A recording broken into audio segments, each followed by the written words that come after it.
여러분, 정말 믿을 수 없는 일을 목격했습니다. 지난 11월 초, 저는 도쿄의 한 호텔 로비에 있었어요. 그때 로비에 설치된 대형 TV에서 속보가 터졌습니다. 일본 국회 연단의 선한 고위 정치인이 카메라 플래시가 터지는 가운데 이렇게 말하더군요. 독도는 일본 고유의 영토다. 한국은 포기해야 한다. 순간 로비가 술렁였습니다.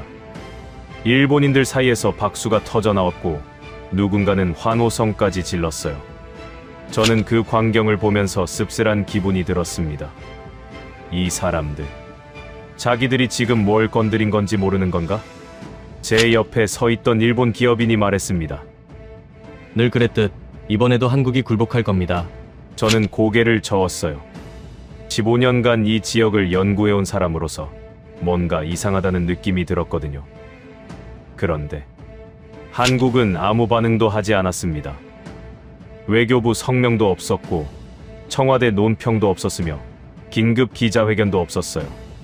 처음엔 저도 대응을 준비 중이겠지 생각했어요. 그런데 불과 3주 만에 일본 경제가 흔들리기 시작했고 국제사회는 일본 편을 들지 않았으며 심지어 일본 국민들조차 우리가 잘못했다고 말하기 시작했습니다. 저는 15년간 동아시아를 연구하며 수많은 외교 갈등을 봤습니다. 하지만 이런 완벽한 역전은 처음이었어요. 한국을 건드린 건 실수였습니다. 지금부터 그 충격적인 이야기 시작하겠습니다.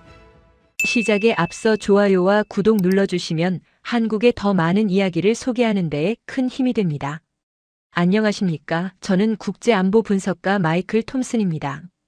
그날 도쿄 호텔 로비에서 속보를 접한 뒤 저는 곧바로 일본 언론들의 반응을 살펴봤습니다. 일본 방송사들은 앞다투어 특집 프로그램을 편성했고 패널들은 흥분된 목소리로 이번 발언의 의미를 분석하더군요. 화면 속 전문가들은 한결같이 한국이 곧 강력히 반발할 것이라 예측했습니다. 저는 그 광경을 지켜보며 고개를 갸웃거렸어요. 15년간 동아시아 정세를 연구해온 사람으로서 뭔가 석연치 않은 구석이 있었거든요. 일본이 왜 하필 지금 이런 발언을 꺼냈는지 배경부터 살펴볼 필요가 있었습니다. 알고 보니 그 몇 달 전부터 일본 내부 사정이 좋지 않았던 겁니다. 경제 성장률은 계속 하락세였고 젊은이들 사이에서는 미래에 대한 불안감이 커지고 있었지요. 정치권 지지율도 바닥을 치고 있었습니다. 그러니 국민들의 시선을 다른 곳으로 돌릴 필요가 있었던 거예요. 독도 카드는 일본 정치인들이 오래전부터 써온 방법이었습니다. 국내 문제가 불거질 때마다 영토 문제를 꺼내들면 적어도 며칠간은 국민들의 관심을 외부로 돌릴 수 있었으니까요. 저는 그동안 이런 패턴을 수없이 봐왔습니다. 그래서 이번에도 비슷한 의도겠거니 생각했지요. 하지만 이번엔 뭔가 달랐습니다. 평소보다 훨씬 강한 표현을 썼거든요. 단순히 자국 입장을 밝히는 수준이 아니라 상대방에게 포기하라고 직접적으로 요구한 겁니다. 저는 그 순간 불길한 예감이 들었어요. 일본 국민들의 반응은 뜨거웠습니다. 인터넷 게시판마다 응원하는 댓글이 쏟아졌고 거리 곳곳에서는 환호하는 목소리가 들렸지요. 누군가는 드디어 일본이 강한 모습을 보여준다며 기뻐했습니다. 오랫동안 눌려있던 감정이 한꺼번에 터져 나오는 것 같았어요. 저는 그날 저녁 도쿄 시내의 한 선술집에 들렀습니다. 회사원들로 북적이던 그곳에서 사람들은 오늘의 발언에 대해 이야기를 나누고 있었어요. 한 중년 남성이 흥분된 목소리로 말하더군요. 이제 한국도 더 이상 버티지 못할 거라고요. 주변 사람들도 고개를 끄덕였습니다. 하지만 저는 그들과 생각이 달랐습니다. 한국을 15년 가까이 지켜본 사람으로서 한국이라는 나라가 어떤 곳인지 어느 정도 알고 있었거든요. 표면적으로는 작은 나라처럼 보일지 몰라도 속을 들여다보면 결코 만만한 상대가 아니었습니다. 제 머릿속에는 몇 년 전 서울을 방문했을 때의 기억이 떠올랐습니다. 그때 저는 한국의 한 연구소를 둘러볼 기회가 있었어요. 그곳에서 본 기술 수준은 정말 놀라웠지요. 반도체, 디스플레이, 배터리 분야에서 한국이 세계 최고 수준이라는 건 이미 알고 있었지만 실제로 눈으로 확인하니 감탄이 절로 나왔습니다. 더 인상적이었던 건 한국 사람들의 태도였습니다. 그들은 자신들의 성과를 크게 자랑하지 않았어요. 오히려 겸손하게 그러나 확고하게 자기 일을 해나가고 있었지요. 떠들지 않지만 확실한 결과를 만들어내는 방식이었습니다. 일본은 바로 그런 한국을 건드린 겁니다. 저는 선술집을 나서며 혼잣말로 중얼거렸어요. 이번엔 일본이 실수한 게 아닐까 하고요. 한국은 분명 과거와 다른 방식으로 대응할 것 같았습니다. 다음 날 아침 저는 호텔에서 각국 언론 보도를 확인했습니다. 미국과 유럽의 주요 매체들이 이 소식을 다루고 있었어요. 대부분은 한일 간 긴장이 고조될 것이라는 분석이었지요. 한국의 반응이 어떨지 모두가 주목하고 있었습니다. 그런데 시간이 흘러도 한국 쪽에서는 아무런 소식이 들려오지 않았어요. 저는 한국 외교부 웹사이트를 계속 새로 고침했지만 별다른 성명이 올라오지 않았습니다. 청와대 쪽도 마찬가지였지요. 긴급 기자회견 소식도 없었고 대변인 논평도 없었습니다. 처음엔 준비 중이라고 생각했습니다. 아마 강력한 성명을 작성하고 있거나 외교적 대응 방안을 논의하고 있을 거라고요. 하지만 하루가 지나고 이틀이 지나도 한국은 조용했습니다. 일본 언론들은 이 침묵을 나름대로 해석하기 시작했어요. 한국이 할 말이 없어서 조용한 거라는 분석이 나왔지요. 어떤 방송에서는 한국이 드디어 현실을 인정한 것 같다는 평가까지 내놓았습니다. 하지만 저는 달랐습니다. 뭔가 이상하다는 느낌이 점점 강해졌거든요. 한국이 이렇게 조용한 건 제가 본 적이 없었어요. 보통은 즉각적으로 반응하는 나라였는데 이번엔 완전히 다른 태도를 보이고 있었습니다. 사흘째 되던 날 저는 워싱턴에 있는 동료에게 전화를 걸었습니다. 그도 저와 비슷한 생각이었어요. 한국의 침묵이 심상치 않다는 겁니다. 우리는 한 가지 결론에 도달했지요. 한국이 뭔가 다른 방식으로 대응을 준비하고 있을지도 모른다고요. 그날 밤 저는 호텔방에서 한국에 관한 자료들을 다시 살펴봤습니다. 최근 몇 년간 한국이 보여준 행보들을 정리해보니 하나의 패턴이 보이더군요. 한국은 점점 더 말보다 행동으로 보여주는 나라가 되어가고 있었습니다. 떠들지 않지만 확실한 결과를 만들어내는 것. 그게 바로 한국의 새로운 방식이었던 겁니다. 저는 그제야 깨달았어요. 일본이 건드린 건 예전의 그 한국이 아니었습니다. 이제 한국은 완전히 다른 수준에 올라와 있었던 거지요. 한국의 침묵이 나흘째 이어지던 때였습니다. 저는 도쿄에서 서울로 이동하기로 결정했어요. 직접 가서 확인해 봐야겠다는 생각이 들었거든요. 비행기 안에서도 계속 뉴스를 확인했지만 한국 정부는 여전히 아무런 발표를 하지 않고 있었습니다. 인천공항에 도착했을 때 느낀 첫인상은 평온함이었습니다. 공항 로비는 평소와 다름없이 사람들로 붐볐고 누구 하나 급박한 표정을 짓고 있지 않았어요. 마치 며칠 전 일본에서 벌어진 일이 이곳과는 전혀 상관없는 것처럼 보였지요. 저는 서울 시내로 들어가며 거리를 유심히 살폈습니다. 과거에 이런 일이 있었을 때는 곳곳에서 시위가 벌어지곤 했거든요. 하지만 이번엔 달랐어요. 광화문 광장도 명동거리도 평소와 똑같았습니다. 사람들은 각자 일상을 살아가고 있었지요. 제가 아는 한국 연구소의 한 박사를 만났을 때도 비슷한 분위기였습니다. 그분은 오랫동안 한일 관계를 연구해온 전문가였어요. 저는 조심스럽게 물었습니다. 정부가 왜 이렇게 조용한지 아느냐고요. 그분은 잠시 생각하더니 이렇게 말씀하시더군요. 한국이 변했다는 겁니다. 예전처럼 감정적으로 반응하는 시대는 지났다고 하셨어요. 이제는 더 전략적으로 움직인다는 거였지요. 저는 그 말이 무슨 뜻인지 완전히 이해하지 못했습니다. 하지만 곧 알게 될 거라고 하시더군요. 며칠 뒤 저는 우연히 한 흥미로운 사실을 발견했습니다. 한국 외교부가 조용히 움직이고 있었던 겁니다. 성명이나 기자회견은 없었지만 뒤에서는 분주하게 일을 진행하고 있었어요. 각국 대사관에 역사 자료들을 전달하고 있었던 겁니다. 그 자료들은 평범한 것들이 아니었습니다. 1877년 일본 정부가 직접 작성한 문서였어요. 울릉도와 독도가 일본 땅이 아니라고 공식적으로 결정한 내용이 담긴 문서였지요. 일본 스스로가 150년 전에 인정한 사실이었던 겁니다. 저는 그 문서를 직접 확인할 기회가 있었습니다. 한국 정부가 국제학계에 배포한 자료 중 하나였거든요. 문서는 놀라울 정도로 명확했어요. 어떤 애매한 표현도 없이 독도는 일본 영토가 아니라고 적혀 있었습니다. 더 놀라운 건 한국이 이 자료들을 여러 언어로 번역해서 체계적으로 정리했다는 점이었습니다. 영어는 물론이고 프랑스어, 독일어, 스페인어 버전까지 만들었더군요. 그리고 각국의 주요 대학과 연구소에 조용히 전달하고 있었던 겁니다. 한국은 떠들지 않았습니다. 언론 플레이도 하지 않았어요. 그냥 묵묵히 사실을 정리해서 필요한 곳에 전달하고 있었던 거지요. 이건 제가 예상했던 것과는 완전히 다른 방식이었습니다. 일주일쯤 지났을 때 국제학계에서 반응이 나오기 시작했습니다.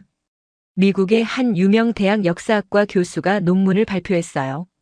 독도 관련 역사적 사실을 재검토한 내용이었지요. 그 논문은 한국이 제공한 자료들을 바탕으로 작성된 것이었습니다. 논문의 결론은 명확했습니다. 일본의 독도 영유권 주장은 역사적 근거가 부족하다는 거였어요. 특히 일본 정부가 과거에 스스로 작성한 문서와 현재 주장이 모순된다는 점을 지적했지요. 이 논문은 곧 국제학술지에 실렸습니다. 비슷한 시기에 영국과 독일의 연구자들도 비슷한 내용의 논문을 발표했어요.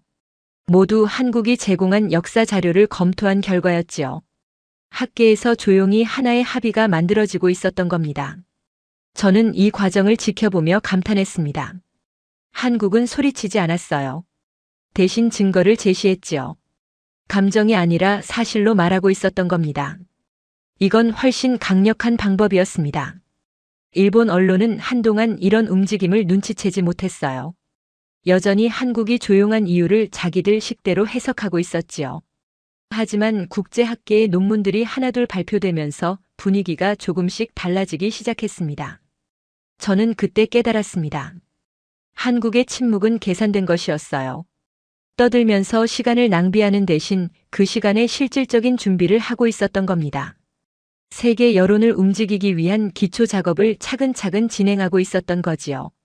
이런 방식은 제가 지금껏 본 외교 전략 중에서도 독특했습니다. 보통은 먼저 목소리를 높이고 나중에 증거를 제시하는 순서거든요. 하지만 한국은 정반대로 했어요. 먼저 증거를 깔아놓고 나중에 말하는 방식이었지요. 한 달쯤 지났을 때 국제사회의 분위기가 확연히 달라져 있었습니다. 처음엔 단순한 한일 갈등으로 보였던 사안이 이제는 역사적 진실의 문제로 인식되기 시작했어요. 그리고 그 중심에는 한국이 조용히 뿌려놓은 증거들이 있었습니다. 한국의 역사자료 공세가 진행되는 동안 저는 또 다른 변화를 목격하게 되었습니다. 경제 분야에서 움직임이 포착되기 시작한 겁니다. 처음엔 작은 신호들이었어요. 하지만 그 신호들이 모이면서 큰 그림이 보이기 시작했지요. 서울에 머물던 어느 날 저는 한국의 한 대기업 관계자를 만났습니다. 그분은 부품 조달 업무를 담당하는 임원이었어요. 커피를 마시며 이야기를 나누던 중 그분이 흥미로운 말씀을 하시더군요. 최근 일본 거래처와의 계약 갱신을 보류했다는 겁니다. 이유를 물었더니 품질 검토가 필요하다는 답변이 돌아왔습니다. 갑자기 왜 품질 검토가 필요해진 건지 더 물어보니 그분은 조심스럽게 말씀하시더군요. 회사 방침이 바뀌었다는 거예요. 일본산 부품에 대한 품질 기준을 더 엄격하게 적용하기로 했다는 겁니다. 저는 그 말의 의미를 곧바로 이해했습니다. 표면적으로는 품질 문제였지만 실질적으로는 다른 의도가 있었던 거지요. 한국 기업들이 조용히 일본 의존도를 줄이기 시작한 겁니다. 며칠 뒤 비슷한 이야기를 다른 곳에서도 들었습니다. 한국의 또 다른 대기업이 일본에서 수입하던 화학 소재를 국내산이나 유럽산으로 대체하기로 했다는 소식이었어요. 이유는 역시 품질 관리 강화였지요. 처음엔 우연의 일치라고 생각했습니다. 하지만 비슷한 사례가 계속 들려오면서 이게 우연이 아니라는 걸 알게 되었어요. 한국 기업들이 동시다발적으로 움직이고 있었던 겁니다. 정부가 직접 나서지 않아도 기업들이 알아서 판단하고 행동하고 있었지요. 이런 움직임은 일본 경제에 직접적인 타격을 주기 시작했습니다. 한국은 일본의 주요 수출 대상국 중 하나였거든요. 특히 소재와 부품 분야에서 한국이 차지하는 비중이 상당했어요. 그 수요가 갑자기 줄어들기 시작한 겁니다. 도쿄로 돌아간 저는 일본 기업인들을 만날 기회가 있었습니다. 그들의 표정은 어두웠어요. 한 중견기업 사장은 한국거래처에서 갑자기 주문을 줄였다고 하소연했지요. 이유를 물어봐도 명확한 답변을 얻지 못했다더군요. 더 심각한 건 대체 시장을 찾기가 쉽지 않다는 점이었습니다. 한국만큼 큰 규모로 꾸준히 주문을 주는 나라가 많지 않았거든요. 게다가 한국 기업들은 납기도 정확하게 지키고 대금 지급도 확실했어요. 그런 좋은 거래처를 잃게 된 겁니다. 일본 증권가에서도 불안감이 커지기 시작했습니다. 대한 수출 비중이 높은 기업들의 주가가 조금씩 떨어지기 시작했어요. 처음엔 미미한 하락이었지만 시간이 지나면서 폭이 커졌지요. 투자자들이 위험을 감지하기 시작한 겁니다. 저는 이 과정을 지켜보며 한국의 전략이 얼마나 치밀한지 다시 한번 깨달았습니다. 정부가 직접 나서서 경제 제재를 가하면 국제사회의 비난을 받을 수 있어요. 하지만 이런 식으로 민간 기업들이 자율적으로 판단해서 움직이면 누구도 뭐라 할 수 없는 겁니다. 한국 기업들의 이런 움직임은 또 다른 효과도 가져왔습니다. 일본산 부품을 대체할 공급처를 찾는 과정에서 한국 기업들은 유럽이나 동남아시아의 새로운 파트너들을 발굴하게 되었어요. 이건 장기적으로 한국 경제에 도움이 되는 일이었지요. 반면 일본 기업들은 한국이라는 안정적인 시장을 잃어가고 있었습니다. 단기간에 회복하기 어려운 손실이었어요. 신뢰를 잃으면 다시 쌓기가 어렵거든요. 한국 기업들이 일단 다른 공급처를 찾으면 굳이 다시 일본으로 돌아올 이유가 없었던 겁니다.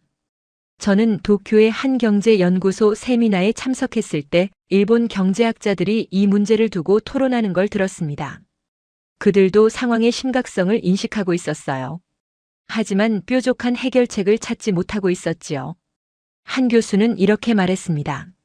일본이 한국 시장을 너무 당연하게 여겼다는 거예요. 언제든 팔 수 있는 시장이라고 생각했다는 겁니다. 하지만 이제 그 당연함이 깨지고 있었지요. 2달쯤 지났을 때 일본 언론들도 이 문제를 다루기 시작했습니다. 대한 수출이 예년에 비해 크게 줄었다는 통계가 발표되었거든요. 정확한 원인을 파악하기는 어려웠지만 한국 기업들의 구매 패턴이 바뀌고 있다는 건 분명했어요. 저는 이 모든 걸 지켜보며 느꼈습니다. 한국은 경제를 무기로 쓰되 직접적으로 드러내지 않는 방식을 택했다는 걸요. 조용하지만 확실한 압박이었지요. 그리고 그 효과는 생각보다 컸습니다. 한국의 조용한 움직임이 계속되는 동안 국제사회의 시선도 조금씩 변하기 시작했습니다. 저는 그 변화를 가장 먼저 학계에서 감지했어요. 한국이 배포한 역사 자료들을 검토한 학자들이 하나둘 논문을 발표하기 시작했거든요. 미국 동부의 한명문 대학에서 열린 학술 세미나에 참석했을 때였습니다. 동아시아 역사를 전공하는 교수들이 모여 독도 문제를 주제로 토론을 벌이고 있었어요. 저는 뒤쪽에 앉아 조용히 그 토론을 지켜봤지요. 한올로 교수가 일본이 1877년에 작성한 태정관 문서를 화면에 띄우며 설명했습니다. 이 문서는 일본 정부가 울릉도와 독도를 자국 영토가 아니라고 공식 결정한 증거라는 거예요. 그 교수는 차분한 목소리로 말했지요. 역사적 사실은 명확하다고요. 다른 교수들도 고개를 끄덕였습니다. 누구 하나 반론을 제기하지 않았어요. 자료가 워낙 명확했거든요. 일본 정부가 직접 작성한 공식 문서였으니 그 신빙성을 의심할 여지가 없었던 겁니다. 세미나가 끝난 뒤 저는 그 원로 교수와 짧은 대화를 나눴습니다. 그분은 한국 정부가 보낸 자료들이 매우 체계적이었다고 평가하더군요. 단순히 자료만 보낸 게 아니라 맥락까지 친절하게 설명해 줬다는 겁니다. 학자들이 이해하기 쉽게 정리되어 있었다고 하셨어요. 비슷한 시기에 유럽에서도 움직임이 있었습니다. 영국의 한 역사학회지에 독도 관련 논문이 실렸어요. 저자는 옥스퍼드 대학의 교수였지요. 그 논문도 결론은 비슷했습니다. 일본의 영유권 주장은 역사적 근거가 약하다는 내용이었어요. 저는 그 논문을 읽으며 놀랐습니다. 영국 학자가 이 문제에 관심을 갖게 된 계기가 한국 정부가 보낸 자료였거든요. 한국은 조용히 전 세계 주요 대학과 연구소에 자료를 배포하고 있었던 겁니다. 이런 학술적 논의들은 곧 언론의 관심을 끌기 시작했습니다. 미국의 한 주요 일간지가 독도 문제를 다룬 기사를 실었어요. 기사는 최근 학계의 연구 결과들을 소개하면서 역사적 사실과 현재, 일본의 주장 사이에 괴리가 있다고 지적했지요. 유럽 언론들도 비슷한 내용의 기사를 내보내기 시작했습니다. 프랑스의 한 신문은 일본이 과거 자신들이 작성한 문서와 모순되는 주장을 하고 있다고 보도했어요. 독일 언론도 역사적 증거를 중시해야 한다는 논조의 기사를 실었지요. 저는 이 모든 변화를 지켜보며 한국의 전략이 효과를 발휘하고 있음을 실감했습니다. 한국은 직접 나서서 목소리를 높이지 않았어요. 대신 증거를 제시하고 그 증거가 스스로 말하게 만들었지요. 국제사회에서 일본을 바라보는 시선이 조금씩 달라지고 있었습니다. 처음엔 단순한 영토 분쟁으로 보였던 문제가 이제는 역사 왜곡의 문제로 인식되기 시작한 겁니다. 일본이 과거 자신들이 인정했던 사실을 뒤집고 있다는 인식이 퍼지고 있었어요. 저는 워싱턴에 있는 동료 전문가들과 화상회의를 할 기회가 있었습니다. 그들도 비슷한 관찰을 하고 있었어요. 미국 정부 내부에서도 이 문제에 대한 인식이 바뀌고 있다는 얘기를 들었지요. 한 동료는 이렇게 말했습니다. 미국은 동맹국인 일본과 한국 사이의 갈등에 끼어들고 싶지 않지만 역사적 사실까지 무시할 수는 없다는 거예요. 학계와 언론에서 나오는 연구 결과들을 정부도 무시할 수 없다는 뜻이었지요. 유럽 국가들의 입장도 비슷했습니다. 공개적으로 어느 한쪽 편을 들 수는 없지만 학술적 연구 결과는 존중해야 한다는 입장이었어요. 그리고 그 학술적 연구 결과들은 대체로 한국에 유리한 내용이었지요. 국제사회가 이 문제를 바라보는 프레임 자체가 바뀌고 있었습니다. 한국 대 일본의 싸움이 아니라 역사적 진실 대 정치적 주장의 대립으로 인식되기 시작한 겁니다. 그리고 그 구도에서는 증거를 가진 쪽이 유리할 수밖에 없었어요. 저는 이 과정을 관찰하며 한국의 전략이 얼마나 정교한지 다시금 깨달았습니다. 감정에 호소하지 않고 이성에 호소했어요. 정치가 아니라 학문의 영역에서 승부를 걸었지요. 그리고 그 방법이 통하고 있었습니다. 국제 여론이 조금씩 변하는 동안 일본 내부에서도 변화가 일어나기 시작했습니다. 저는 도쿄에 머물며 그 변화를 가까이에서 지켜볼 수 있었어요. 처음엔 미세한 변화였지만 시간이 지나면서 점점 더 뚜렷해졌지요. 어느 날 저녁 저는 도쿄의 한 작은 서점에 들렀습니다. 신간 코너를 둘러보던 중 눈에 띄는 책 한 권을 발견했어요. 제목은 우리가 몰랐던 독도의 진실이었지요. 저자는 일본인 역사학자였습니다. 책을 펼쳐보니 1877년 태정관 문서에 대한 상세한 설명이 나와 있었어요. 저자는 이 문서가 일본 국립공문서관에 보관되어 있으며 누구든 직접 확인할 수 있다고 썼더군요. 일본 정부의 현재 주장과 과거 문서가 모순된다는 점도 지적하고 있었습니다. 저는 그 책을 구입해서 호텔로 돌아왔습니다. 밤새 읽으면서 저자의 용기에 감탄했어요. 일본에서 이런 주장을 공개적으로 펼친다는 건 쉽지 않은 일이거든요. 실제로 책 말미에는 저자가 받은 협박과 비난에 대한 언급도 있었지요. 하지만 이런 목소리가 저자 혼자만의 것은 아니었습니다. 인터넷을 검색해보니 비슷한 주장을 하는 일본인들이 조금씩 늘어나고 있었어요. 대부분은 젊은 세대였지요. 그들은 정부의 공식 입장을 그대로 받아들이는 대신 스스로 자료를 찾아보고 판단하고 있었습니다. 한 온라인 커뮤니티에서는 태정관 문서에 대한 토론이 한창이었습니다. 어떤 사람은 이 문서의 존재를 처음 알았다며 충격을 받았다고 썼어요. 또 다른 사람은 왜 학교에서 이런 걸 가르쳐주지 않았는지 의문을 제기했지요. 물론 반발도 있었습니다. 역사를 왜곡하지 말라는 댓글도 많이 달렸어요. 매국노라는 비난도 있었지요. 하지만 예전과 달리 이런 비난에 맞서는 목소리들도 있었습니다. 사실을 직시하는 게 매국이 아니라는 반론이었어요. 저는 오사카로 내려가 그곳 분위기도 살펴봤습니다. 한 대학교 캠퍼스에서 학생들이 모여 토론하는 모임에 참석할 기회가 있었어요. 주제는 한일 관계의 미래였지요. 한 학생이 발표를 했습니다. 일본이 과거를 정직하게 인정하지 않으면 미래에도 한국과 좋은 관계를 맺기 어렵다는 내용이었어요. 그 학생은 자신이 직접 국립공문서관에 가서 태정관 문서를 확인했다고 말했지요. 다른 학생들의 반응은 다양했습니다. 어떤 이는 동의했고 어떤 이는 반대했어요. 하지만 중요한 건 이런 토론 자체가 가능해졌다는 점이었습니다. 예전 같았으면 이런 주제를 공개적으로 논의하기조차 어려웠을 겁니다. 기업 현장에서도 변화가 감지되었습니다. 한국 거래가 줄어들면서 피해를 보는 중소기업들이 늘어났거든요. 그들 중 일부는 정부의 강경한 태도가 경제에 악영향을 미치고 있다고 목소리를 내기 시작했어요. 저는 한 중소기업 사장을 만났습니다.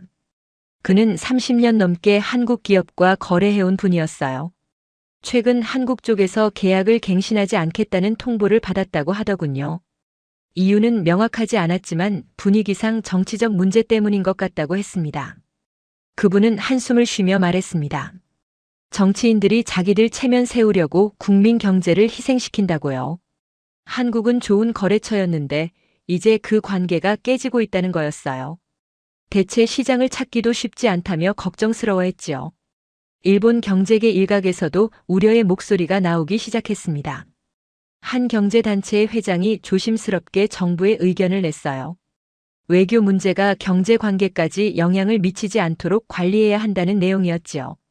물론 이런 목소리들이 주류는 아니었습니다. 여전히 대다수 일본인들은 정부의 입장을 지지하고 있었어요. 하지만 적어도 다른 관점이 존재한다는 것, 그리고 그런 관점을 표현할 수 있게 되었다는 것 자체가 변화였지요. 저는 이 모든 걸 지켜보며 느꼈습니다. 사회가 변하는 건 하루아침에 일어나지 않는다는 걸요. 작은 균열들이 모이고 조용한 목소리들이 쌓이면서 천천히 변화가 일어나는 겁니다. 일본 사회에 그런 변화의 조짐이 보이기 시작했어요. 한국과 일본의 갈등이 계속되는 동안 저는 또 다른 측면에 주목하게 되었습니다. 바로 기술력의 차이였어요. 이건 외교나 역사 논쟁과는 다른 차원의 문제였지요. 현실적인 힘의 균형을 보여주는 지표였습니다. 서울에서 열린 한 기술 박람회에 참석했을 때였습니다. 한국의 주요 기업들이 최신 기술을 선보이는 자리였어요. 저는 반도체 전시관을 둘러보며 놀라움을 감추지 못했지요. 기술 수준이 제가 예상했던 것보다 훨씬 높았거든요. 전시관 담당자의 설명을 들으니 더욱 놀라웠습니다. 한국이 차세대 반도체 분야에서 세계 최고 수준의 기술을 보유하고 있다는 거예요. 특히 인공지능에 필요한 고성능 메모리 반도체에서는 경쟁자가 거의 없다고 했지요. 배터리 전시관도 인상적이었습니다. 전기차용 배터리의 성능이 몇 년 전과 비교도 안 될 정도로 향상되어 있었어요. 충전 시간은 짧아지고 주행거리는 늘어났으며 안전성도 크게 개선되었다더군요. 저는 일본도 이런 기술을 가지고 있는지 궁금해졌습니다. 도쿄로 돌아가서 일본의 비슷한 박람회를 찾아가 봤어요. 물론 일본도 훌륭한 기술들을 많이 보유하고 있었습니다. 하지만 전체적인 분위기는 달랐어요. 일본 전시관에서는 과거의 영광을 강조하는 느낌이 들었습니다. 우리가 이런 기술을 먼저 개발했다. 우리가 세계 최초였다. 이런 식의 설명이 많았어요. 반면 한국 전시관은 미래를 이야기했지요. 앞으로 이런 기술을 개발할 것이다. 이렇게 발전시킬 계획이다. 그런 내용이었습니다. 저는 양국의 산업 전문가들을 만나 이야기를 나눠봤습니다. 한 일본 전문가는 솔직하게 인정하더군요. 반도체와 배터리 분야에서 일본이 한국을 따라잡기는 이미 어렵다고요. 기술 격차가 너무 벌어졌다는 겁니다. 그분은 한국이 지난 20년간 집중적으로 투자한 결과라고 분석했어요. 정부와 기업이 힘을 합쳐 특정 분야에 자원을 쏟아부었다는 거지요. 반면 일본은 여러 분야에 분산 투자하다 보니 핵심 기술에서 뒤처지게 되었다고 했습니다. 조선 산업도 비슷한 상황이었습니다. 한국은 세계 조선업 수주 1위를 달리고 있었어요. 특히 액화천 연가스 운반선이나 초대형 컨테이너선 같은 고부가 가치 선박 분야에서 압도적이었지요. 저는 울산의 한 조선소를 방문할 기회가 있었습니다. 거대한 선박이 건조되는 과정을 지켜보니 감탄이 절로 나왔어요. 수만 개의 부품이 정밀하게 조립되고 최첨단 설비들이 가동되는 모습은 그 자체로 장관이었습니다. 조선소 관계자는 자부심이 가득한 목소리로 설명했습니다. 세계에서 가장 큰 배를 만들 수 있는 기술력을 보유하고 있다고요. 납기도 정확하게 지키고 품질도 최고 수준이라고 했지요. 그래서 전 세계 해운사들이 한국 조선소를 선호한다는 겁니다. 방위 산업에서도 한국의 약진이 눈에 띄었습니다. 유럽의 여러 나라들이 한국산 무기를 도입하고 있었거든요. 전차, 자주포, 전투기 같은 첨단 무기들이 수출되고 있었지요. 한 군사 전문가는 이렇게 설명했습니다. 한국 방산 제품은 성능도 좋지만 가격 경쟁력도 있다고요. 미국이나 유럽 제품보다 저렴하면서도 성능은 비슷한 수준이라는 겁니다. 게다가 빠른 납기와 우수한 사후 관리까지 제공하니 구매국 입장에서는 매력적일 수밖에 없다고 했어요. 저는 이런 자료들을 정리하며 깨달았습니다. 한국과 일본의 힘의 균형이 이미 바뀌었다는 걸요. 과거에는 일본이 기술 강국이었고 한국은 추격자였습니다. 하지만 이제는 많은 분야에서 한국이 앞서 나가고 있었어요. 이런 기술력 격차는 외교 갈등에도 영향을 미칠 수밖에 없었습니다. 한국은 자신감이 있었어요. 기술과 경제력을 바탕으로 한 자신감이었지요. 반면 일본은 과거의 영광에 기대고 있었습니다. 한 국제 경제 전문가와 대화를 나눴을 때 그분이 이런 말을 하더군요. 21세기의 힘은 군사력이나 영토가 아니라 기술력에서 나온다고요. 누가 더 좋은 반도체를 만드느냐, 누가 더 효율적인 배터리를 개발하느냐, 그게 국력을 결정한다는 겁니다. 그 기준으로 보면 한국의 위상은 분명했습니다. 이미 여러 핵심 기술 분야에서 세계 최고 수준에 올라와 있었으니까요. 이런 현실이 독도 문제를 둘러싼 갈등에서도 한국에게 유리하게 작용하고 있었던 겁니다. 시간이 흐르면서 국제사회의 입장이 점점 더 명확해졌습니다. 저는 여러 나라를 오가며 그 변화를 직접 목격했어요. 가장 인상적이었던 건 미국의 태도 변화였지요. 워싱턴에 갔을 때 저는 국무부에서 일하는 오랜 지인을 만났습니다. 그분은 동아시아 담당 부서에서 근무하는 외교관이었어요. 커피를 마시며 이야기를 나누던 중 그분이 조심스럽게 입을 열었습니다. 미국 정부 내부에서 한일 갈등을 바라보는 시각이 달라지고 있다는 거였어요. 예전에는 양측이 알아서 해결하기를 바라는 입장이었지만 이제는 역사적 사실을 무시할 수 없다는 분위기라고 했지요. 특히 학계와 언론에서 나온 연구 결과들이 영향을 미치고 있다고 했습니다. 일본이 과거 자신들이 작성한 문서와 모순되는 주장을 하고 있다는 사실이 알려지면서 미국도 일본 편만 들기 어려워졌다는 거예요. 그분은 또 다른 이유도 언급했습니다. 한국의 기술력과 경제력이 미국에게도 중요해졌다는 거였어요. 반도체, 배터리, 조선 같은 분야에서 한국과의 협력이 미국의 국익에도 부합한다는 판단이 내려졌다고 했지요. 유럽의 분위기도 비슷했습니다. 브뤼셀에서 유럽 연합 관계자를 만났을 때 그분도 비슷한 이야기를 했어요. 유럽 각국이 아시아 전략을 재검토하고 있다는 겁니다. 그 관계자는 솔직하게 말했습니다. 과거에는 일본이 아시아에서 유럽의 주요 파트너였지만 이제는 한국의 중요성이 커지고 있다고요. 기술 협력, 경제 교류, 안보 협의. 모든 면에서 한국과의 관계를 강화할 필요가 있다는 인식이 확산되고 있다더군요. 실제로 유럽의 여러 나라들이 한국과의 협력을 확대하고 있었습니다. 독일은 한국 기업들과 배터리 공장 건설을 추진했고 프랑스는 원전 기술 협력을 논의했어요. 영국은 한국산 무기 도입을 검토하고 있었지요. 저는 런던에서 열린 한 안보 포럼에 참석했습니다. 거기서 한 영국 국방 전문가가 발표를 했어요. 아시아 태평양 지역에서 한국의 역할이 커지고 있다는 내용이었지요. 그분은 한국이 민주주의 국가이면서 동시에 강력한 기술력을 보유하고 있다고 평가했습니다. 이런 나라와의 협력이 서방 세계에게도 이익이 된다는 거였어요. 청중들도 고개를 끄덕이며 동의하는 분위기였지요. 중동의 반응도 흥미로웠습니다. 아랍에미리트를 방문했을 때 현지의 한 고위 관료를 만날 기회가 있었어요. 그분은 중동 국가들이 한국의 기술에 큰 관심을 갖고 있다고 말했습니다. 특히 원자력 발전소와 담수화 시설 같은 인프라 분야에서 한국의 기술력을 높이 평가한다고 했어요. 실제로 한국이 건설한 원전이 안정적으로 가동되면서 다른 중동 국가들도 한국과 협력하고 싶어 한다는 겁니다. 동남아시아도 마찬가지였습니다.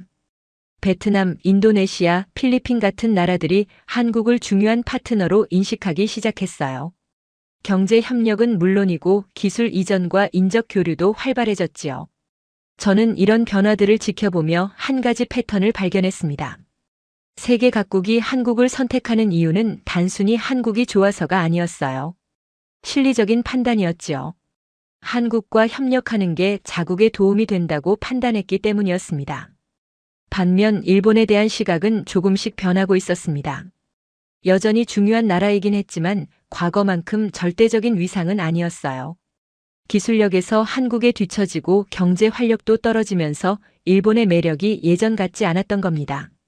한 국제 정치 전문가는 이렇게 분석했습니다. 21세기 국제관계는 과거의 명성이 아니라 현재의 실력으로 평가된다고요. 아무리 과거의 강대국이었어도 지금 무엇을 할 수 있는지가 중요하다는 겁니다. 그 기준으로 보면 한국은 분명한 강점이 있었습니다. 첨단 기술, 효율적인 생산 시스템, 빠른 의사결정, 이런 것들이 한국의 경쟁력이었어요. 세계 각국이 이런 강점에 주목하기 시작한 겁니다. 저는 여러 나라를 돌아다니며 느꼈습니다. 세계의 중심축이 조금씩 움직이고 있다는 걸요. 아시아에서 일본만 보던 시선이 이제는 한국도 함께 보기 시작했습니다. 어쩌면 한국을 더 중요하게 보는 나라들도 생겨나고 있었어요. 모든 일이 정리되어 가던 어느 날이었습니다. 저는 서울에 있었어요. 그때 한국 대통령이 기자회견을 한다는 소식을 들었지요. 독도 문제에 관한 정부의 공식 입장을 발표한다는 거였습니다. 저는 서둘러 청와대 브리핑룸으로 향했습니다. 이미 각국 언론 기자들로 가득 차 있었어요. 모두가 긴장된 표정으로 대통령이 나오기를 기다리고 있었지요. 과연 어떤 말을 할지 모두가 궁금해했습니다. 대통령이 연단에 섰습니다. 카메라 플래시가 터지는 가운데 대통령은 준비한 원고를 펼쳤어요. 그리고 차분한 목소리로 말하기 시작했지요. 발표 내용은 놀라울 정도로 간결했습니다. 독도는 역사적으로나 국제법적으로나 명백한 대한민국 영토라는 것. 이는 변할 수 없는 사실이라는 것. 그리고 한국은 일본과 미래지향적인 관계를 원한다는 것. 그게 전부였어요. 강경한 어조도 없었고 일본을 비난하는 말도 없었습니다. 그저 담담하게 사실을 말하고 앞으로 나아갈 방향을 제시하는 정도였지요. 발표는 불과 5분 만에 끝났습니다. 저는 그 짧은 발표를 들으며 많은 걸 느꼈습니다. 한국은 처음부터 끝까지 이런 태도를 유지했어요. 떠들지 않고 감정적으로 반응하지 않으며 그저 할 일을 했지요. 그리고 마지막 발표마저도 절제되고 품위 있게 마무리했습니다. 기자회견이 끝난 뒤 저는 외신 기자들과 이야기를 나눴습니다. 모두들 한국의 대응 방식에 감탄하고 있었어요. 한 미국 기자는 이렇게 말했지요. 이게 진짜 성숙한 국가의 모습이라고요. 일본의 반응도 주목할 만했습니다. 도쿄로 돌아간 뒤 일본 언론들을 살펴보니 예전 같은 강경한 논조가 많이 줄어들어 있었어요. 일부 언론은 한국의 제안을 진지하게 검토해 볼 필요가 있다는 사설을 실기도 했지요. 일본 정부도 조용히 태도를 바꾸기 시작했습니다. 공개적으로 사과하거나 입장을 철회하지는 않았지만 더 이상 강경 발언을 반복하지 않았어요. 슬그머니 한 발 물러선 겁니다. 일본 기업들은 더 적극적이었습니다. 한국과의 관계 회복을 위해 움직이기 시작했거든요. 여러 기업 대표들이 서울을 방문해 한국 파트너사들과 만남을 가졌지요. 깨진 관계를 복구하려는 노력이었습니다. 저는 그 과정을 지켜보며 이번 사건의 진짜 의미를 깨달았습니다. 한국은 일본을 이긴 게 아니었어요. 한국은 그저 자신의 방식을 증명한 겁니다. 조용하지만 확고하게, 떠들지 않지만 분명하게, 감정이 아니라 사실로 말하는 방식이었지요. 몇 달 뒤 저는 이 모든 사건을 정리한 보고서를 작성했습니다. 제목은 침묵의 승리, 한국의 새로운 외교 전략이었어요. 보고서에서 저는 한국이 보여준 대응 방식을 상세히 분석했지요. 보고서의 핵심은 이랬습니다. 한국은 21세기형 외교를 선보였다는 거예요. 과거처럼 목소리를 높이는 대신 증거를 제시했습니다. 감정적으로 대응하는 대신 전략적으로 움직였어요. 즉각 반응하는 대신 시간을 갖고 준비했지요. 그리고 무엇보다 중요한 건 자신감이었습니다. 한국은 자신들이 옳다는 확신이 있었어요. 역사적 사실도 기술력도 경제력도 모두 한국 편이었지요. 그래서 굳이 서두를 필요가 없었던 겁니다. 저는 보고서 마지막에 이렇게 썼습니다. 이번 사건은 한국이 이제 진정한 선진국이 되었음을 보여주는 사례라고요. 선진국은 힘으로 상대를 누르지 않습니다. 원칙과 사실로 설득하지요. 한국이 바로 그런 모습을 보여줬다고 평가했습니다. 보고서를 제출한 뒤 여러 곳에서 연락이 왔습니다. 강연 요청도 많이 들어왔어요. 사람들이 한국의 사례에 관심을 가진 겁니다. 어떻게 조용히 그러나 효과적으로 자기 입장을 관철시킬 수 있었는지 궁금해했지요. 저는 강연할 때마다 강조했습니다. 한국의 방식은 단순히 운이 좋아서 성공한 게 아니라고요. 철저한 준비와 전략이 있었기에 가능했다고 설명했습니다. 역사 자료 수집, 국제 여론 형성, 경제력 활용 모든 게 계획된 것이었다고요. 지금 돌이켜보면 그때 일본이 독도 문제를 꺼낸 건 실수였습니다. 한국을 시험한다는 생각이었겠지만 결과적으로는 한국이 얼마나 강해졌는지를 세계에 보여주는 계기가 되었거든요. 한국은 그 시험을 완벽하게 통과했습니다. 저는 15년 넘게 동아시아를 연구하면서 많은 외교 갈등을 봤습니다. 하지만 이번처럼 한쪽이 완벽하게 주도권을 잡은 경우는 처음이었어요. 한국은 처음부터 끝까지 자기 페이스를 유지했지요. 가장 인상적이었던 건 마지막까지 품위를 잃지 않았다는 점입니다. 이겼다고 자랑하지 않았고 상대를 조롱하지도 않았어요. 그저 담담하게 사실을 확인하고 미래를 이야기했지요. 그게 진짜 강자의 모습이라는 걸 한국이 보여준 겁니다. 오늘 사연은 여기까지입니다. 독도 도발한 일본, 한국의 침묵에 무너진 스토리 어떠셨나요? 사연의 주인공에게 응원의 댓글을 남겨주세요. 지금까지 감동정거장에서 사연 전해드렸습니다. 사연이 마음에 드셨다면 좋아요와 구독 부탁드립니다. 시청해주셔서 감사합니다.